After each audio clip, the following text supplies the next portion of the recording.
It actually fit. Oh no! Oh, that sucks. And guess who also had their shoes out in that same rainstorm, but has managed to wear them? This chick.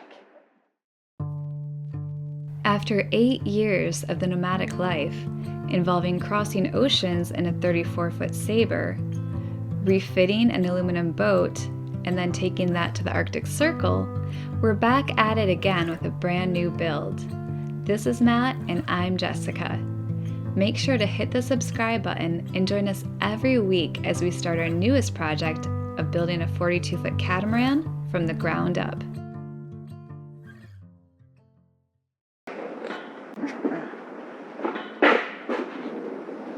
Time for some more exterior work. Today I'm going to start the process of building the mold that is going to be used for our flush deck hatches. The hatches we chose are the Vetus flush. The exterior dimensions are 20 by 20 basically, and that's what I'm going to be molding, is that part. The hatches themselves need a recess, so they're going to be kind of below deck. And just the top layer, that top surface is going to be flush with the actual deck, so there's nothing to trip over. Basically what I'm molding is I'm molding, or going to make a mold for the part that is going to drop down below deck, and it ends up being about an 1.5 inch drop where the actual base of the hatch is. And keep in mind, the deck that we're doing, we're most likely going to do a foam deck surface, which raises it up about 8 millimeters, but that's going to cover some of these imperfections. So we want to make sure that the part that's going to be exposed is as clean and nice looking as possible, and that's how we're going to do over this. So in millimeters, the outside dimensions of the hatch that we're using is 515 by 515. Now we do need to give a 5 millimeter space on either side, so 10 millimeters in width, and then in length where the depth is, it's 5 millimeters on the front, and then where the hinge is 13 millimeters. So all I'm doing is just taking those numbers, adding 10, so 5 for each side, and adding 20 or 18 for 5 in the front and 13 in the aft part of it, where the hinge is going to be, to the external dimensions of the hatch itself, and that's going to be our molded position then. And for the surface, what I'm actually using is going to be just MDF again. The stack of this, which is 15 millimeters, and this is 20 millimeters. That's going to give me my 35 millimeters of depth that I actually need for this hatch, which works out perfect. Very easy, don't need to plane it, don't need to do anything really with that. We would like to thank EcoFlow for sponsoring this portion of the video and keeping us building so that one day we can be traveling the world again in an eco-friendly fashion. EcoFlow has just come out with a new product, the WAVE, which is a portable air conditioner made for small spaces. At 4,000 BTU, it is available with a battery pack containing a 1,008 watt-hour capacity, giving it a runtime of up to 8 hours, and it has 4 ways to charge: through a wall socket, a power station, solar power, or a car outlet. Coming in at only 38 pounds, it is easy to move around while still giving you the high-powered airflow you desire. What makes the EcoFlow Wave special is it has combined cooling performance with portability and battery life, which no one else has done yet. And you can even control everything by an app on your phone. In a space under 65 square feet, it can cool a room from 86 degrees to 75 degrees in only 8 minutes. And with its smart dial, you can see exactly how much runtime is remaining based on the current fan speed you're running at. We're thinking that when we finally do set sail again, it is going to be the perfect unit to use each night in our bunk to keep ourselves cool as we sleep. So if you'd like more information, make sure to check on the link in our description box below.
So to the compound stage of the mold, going through and just compounding it with 3M Marine, which is a bit more aggressive than an automotive compound because it is for cutting something like gel coat, a little bit harder of a thing. So going with that, then going with another compound I have, which is a little bit finer, isn't going to be as aggressive, and then do a polish on top of that, and then wax, wax, wax, wax, wax, and then we'll do a PVA release on it, and then try our first mold off of here. But kind of going all right. Again, do have a few spots where I did cut through the mold into our little fairing underneath there, but hopefully I can polish that out. And if it is in the actual finished piece, when I pull that off, I can sand it. It's going to be gel coat again, so I can sand it and polish that out, hopefully. But yeah, it's getting there, closer.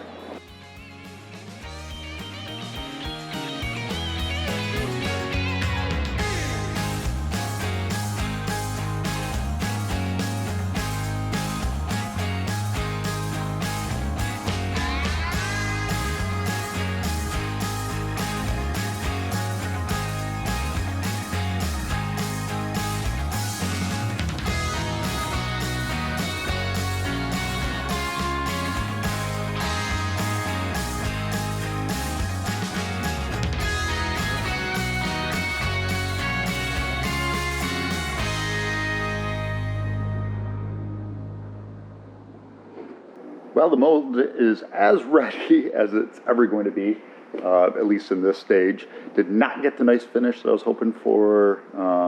Again, that dust just got in my PVA that was still, that release agent, that was still kind of tacky.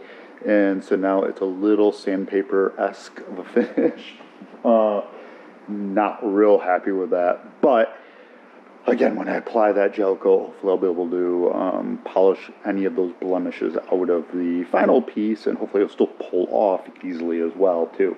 Next coat, next time I do PVA, I will wet down the area around here, and I won't pick up a stupid rag that has a bunch of sanding dust and other things in it. What I'm going to do now is mix up the gel coat and apply it to the mold, let that cure.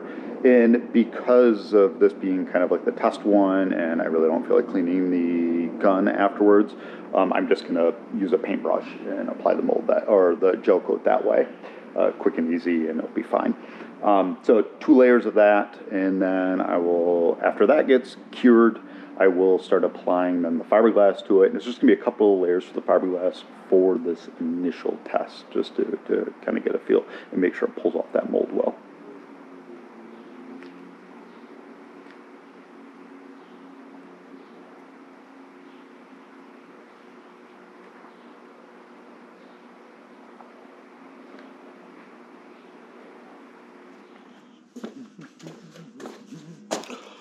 Bam!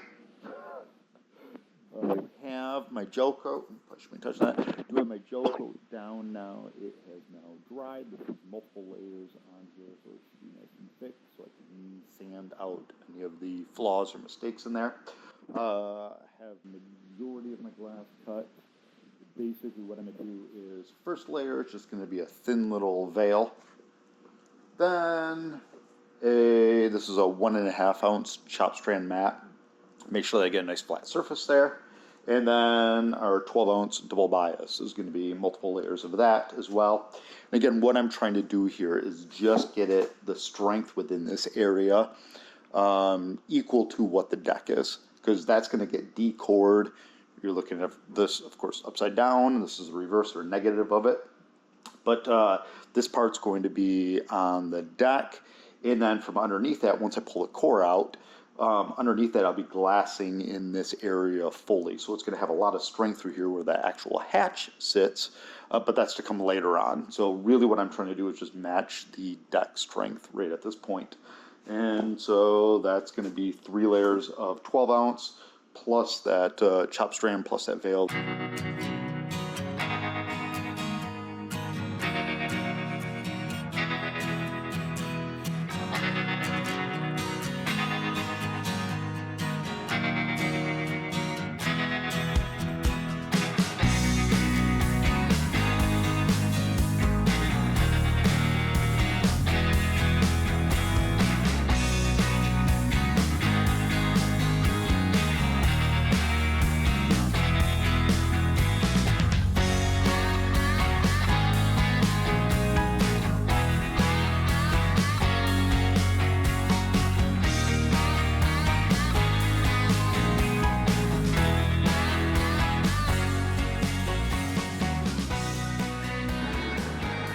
Bam, bam, bam.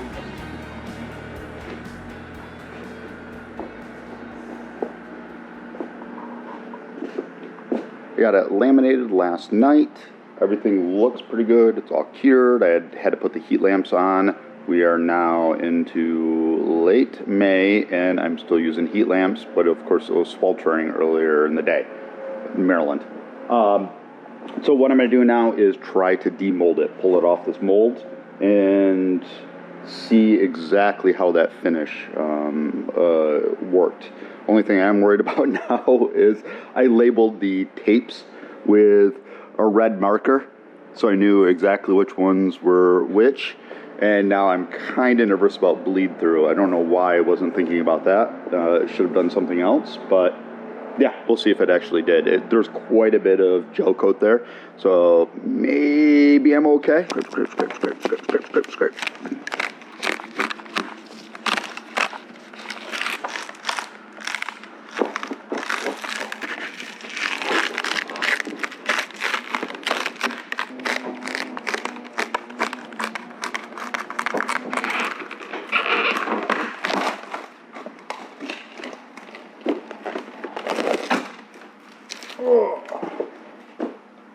And it did. A lot of that is the PVA. Hopefully that will all wash off. But I think I see a little bit of red that actually came through here that bled through. Not 100% sure yet, so I'm not completely discounting it. So let me clean it up real quick. I'll get some water here. Get that off, and we'll see what the final product actually looks like.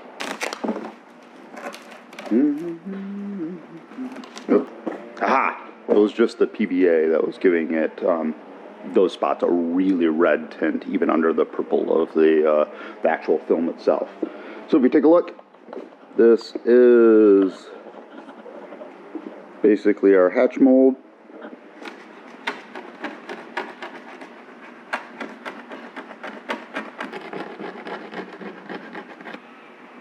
So all that work for one hatch. Luckily, this mold is going to be used 5 more times, so we'll be able to get 5 hatches total out of this. But there's still a lot of extra work that goes into it. You can definitely see why just top-mounted hatches, normal hatches are used, because all you have to do in that scenario is just cut an opening, kind of decore it, and drop the hatch in there and bolt it into place. So that's the extent of it. Where this process takes a lot more effort, but I really like the looks of it, and I think it's going to be a worthwhile investment of our time.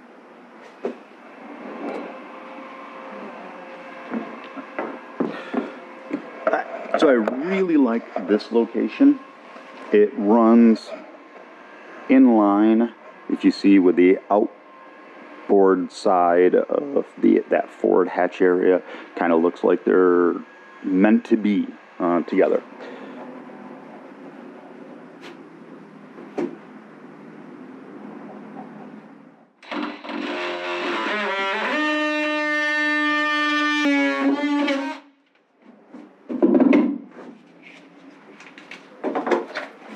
Alright, let's see what that looks like.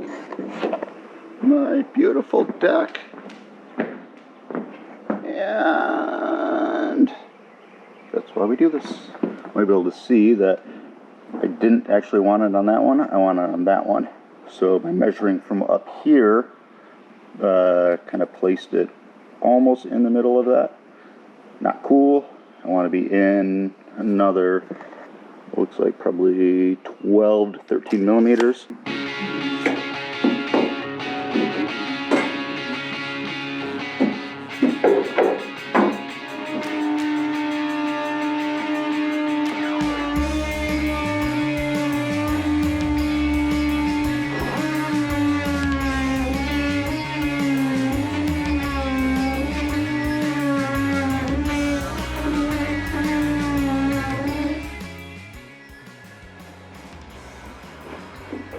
Sorry guys, 2 lessons learned on this. If you're trying to record something for YouTube, make sure the battery is replaced when the climax happens. So, it finally got through, cut the piece out, it came dropping out with dramatic fashion, and suddenly we had light inside there, and of course I looked back and the GoPro was dead. And then the other important lesson is when you're cutting something blindly from behind, don't set a very important part directly on top of it. As you can see, I ended up cutting into my thing a little bit. Not the end of the world because that part's getting trimmed back, but yeah, it was a little frightening, and I got extremely lucky that it didn't cut through an important area. You can see the rough cutout here. Our shower down below. The fact it's right up against that bulkhead, it should slide in. It actually fit. That is what we're going for. Once I trim down this outer edge here and cut off the top layer of the deck, so the underlying piece, this will then go down all the way, so it'll be flush with the deck. And once I bond it in place, you'll just have just that little seam on the outside here to show that this is a separate piece from this deck piece.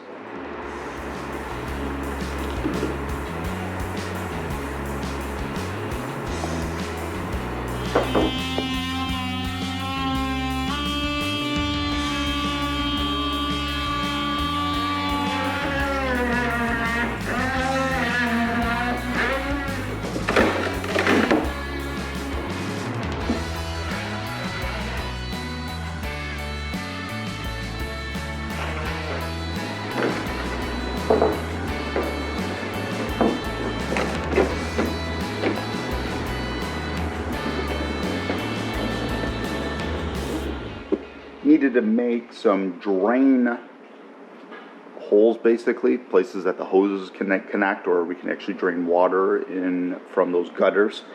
I didn't order any. You can buy pre-made fiberglass pieces, or you can glass in PVC pipe. So last night after dinner, came in here and just used a wood dowel with some tape on it to glass up these little tubes. Obviously, I haven't been cut down yet. But just wrap the glass around there, spiral wound, 1 layer, so really simple, really lightweight at this point. And then slid it down the length and just pulled it off the form like this. So now I have a tube shape. It's good on the inside, nice and smooth on the inside. Outside's a little bit rough, not a problem though. And then what I'm going to do is, obviously I have that slit in there, I'm going to wrap that now in more glass and get that so it's a nice strong drain, basically.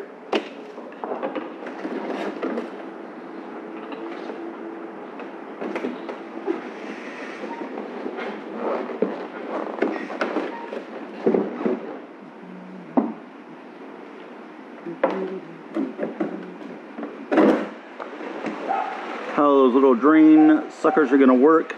These will be bonded into place, of course, filled in, and the attempt is to make a flush path for the water to get out.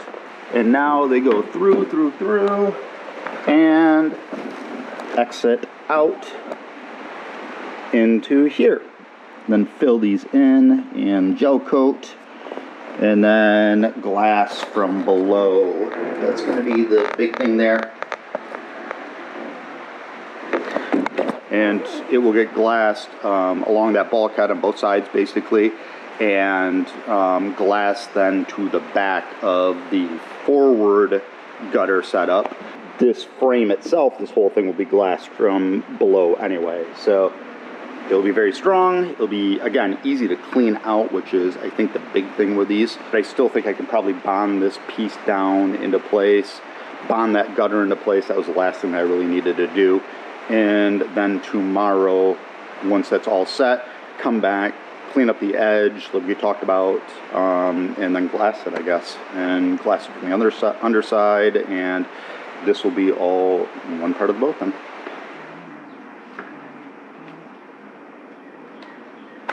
As you can probably see, there is a ton of compound down here.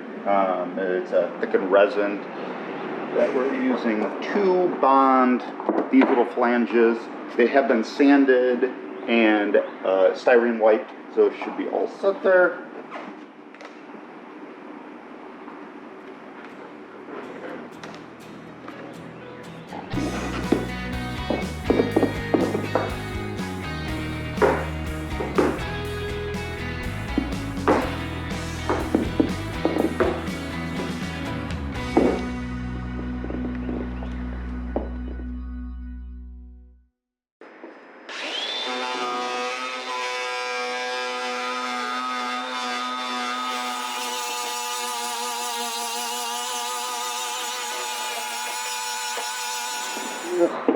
Hot and sweaty.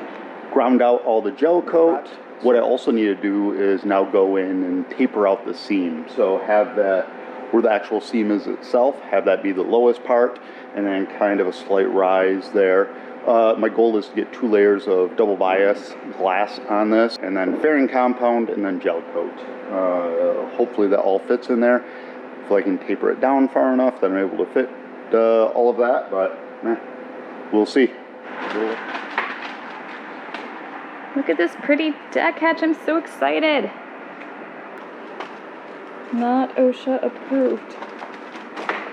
Or my sandal. And the fact that you're sitting on the damn edge. Yeah.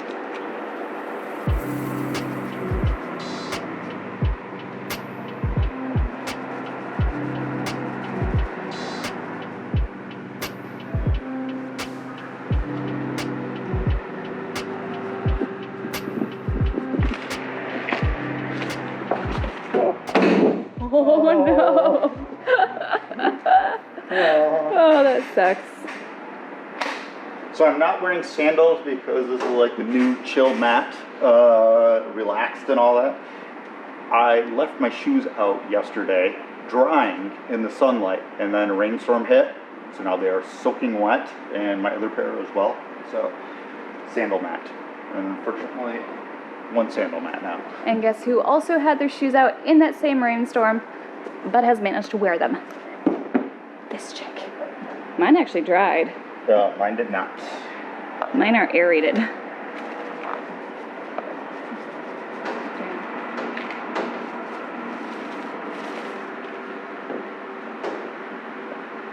There's a lot of places for you to fall right now. I hope you don't. Was that not for the camera? That was not.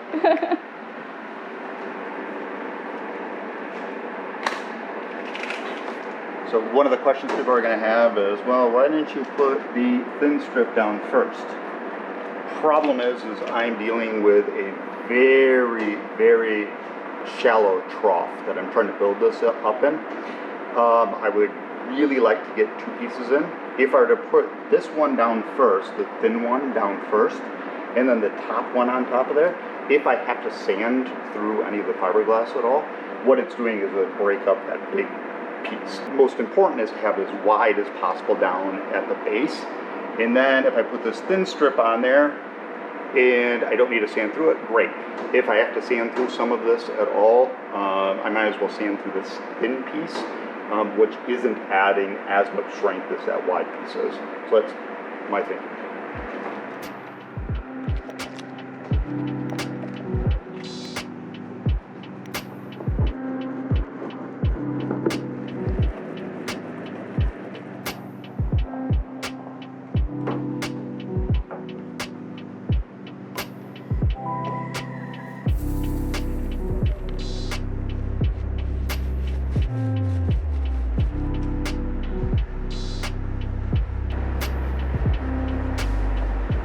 Last piece of peel play going on.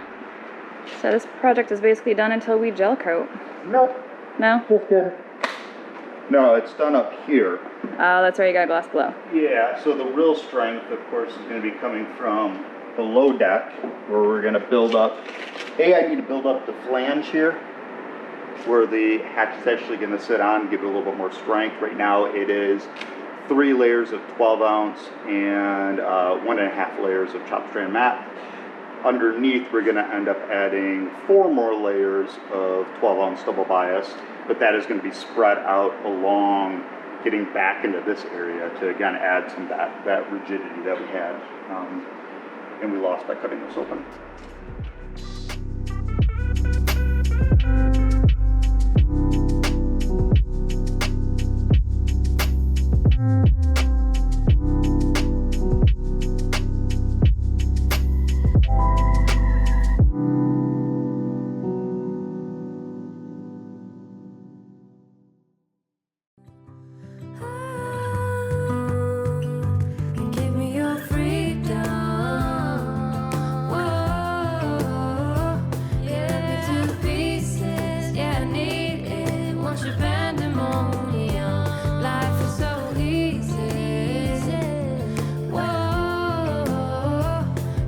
To pieces, yeah, I need it. Once you bend them on.